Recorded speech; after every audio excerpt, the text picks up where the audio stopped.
À propos, pour éduquer moins bête. Une émission produite par le pôle éducation de l'Union franco-belge. À propos, saviez-vous que l'obéissance n'est pas une fin en soi ? Comment ça ? L'obéissance n'est pas la preuve d'une bonne éducation ? Mais enfin, on n'est pas trop fier d'avoir un enfant sage comme une image, qui répond poliment aux questions et sait se tenir en public ? On est trop content quand on nous félicite d'avoir un enfant si obéissant et à l'écoute de nos attentes et directives. Après tout, nous savons ce qui est bon pour lui, nous, les adultes. Et c'est vrai, nous avons acquis de l'expérience au cours de nos vies et savons donc ce qui est mieux ou pas. Et puis, il y a les codes sociaux.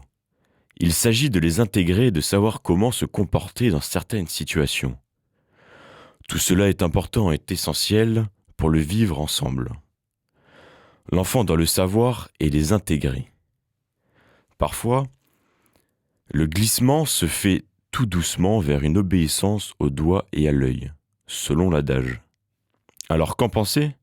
Chercher l'obéissance à tout prix ou au contraire, par opposition, laisser l'enfant libre de toute contrainte ? Et si une autre approche pouvait guider la réflexion éducative ? Et si on se demandait pourquoi est-ce que je demande à mon enfant ou adolescent l'obéissance dans telle ou telle situation ou tel aspect ? Est-ce pour une question de sécurité ? Ne pas s'approcher du feu de cheminée, par exemple. Est-ce par convention sociale et souci d'y correspondre ?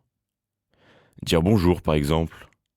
Dans ce cas, comment réagir quand l'enfant ou l'adolescent ne le fait pas ?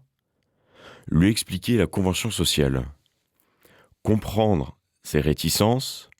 Je veux pas faire la bise car mamie pique. En discuter avec lui. Mais cela questionne aussi le besoin du parent à se sentir validé par le regard d'autrui, notamment sur sa capacité à bien éduquer ses enfants. Et dans ce cas, il est peut-être nécessaire de faire le point sur soi pour s'affranchir de ce motif et revenir à des raisons qui ont du sens pour soi-même. Ainsi, dire bonjour à autrui est important, non pas seulement par souci de convention sociale, mais comme une expression de respect de la personne et de sa valeur à mes yeux. Finalement, l'idéal est de déplacer l'obéissance comme une fin en soi, vers les valeurs qui la motivent et la soutiennent. D'ailleurs, l'enfant ou l'adolescent demande souvent « Pourquoi ?» Surtout quand il n'a pas envie d'obéir, n'est-ce pas ? Et le parent se trouve parfois fort dépourvu pour y répondre. Du coup, il assène de façon péremptoire « parce que c'est comme ça »,« parce que je suis ton père ou ta mère », ou tout autre argument peu convaincant. L'enfant et l'adolescent nous poussent vers la cohérence de nos demandes. Il s'agit en effet de cohérence plus que d'obéissance. Et parler de cohérence revient à parler des valeurs qui structurent notre identité et soutiennent nos choix et nos actions.